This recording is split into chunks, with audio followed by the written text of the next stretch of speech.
This will be a great rain day activity, harvesting all my honey.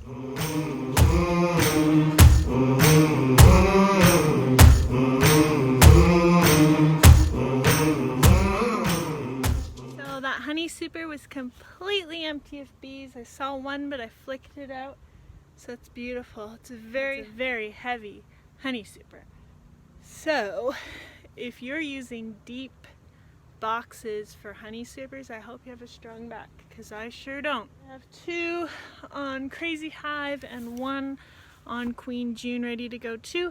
So I'm loading them up in the golf cart and bringing them home.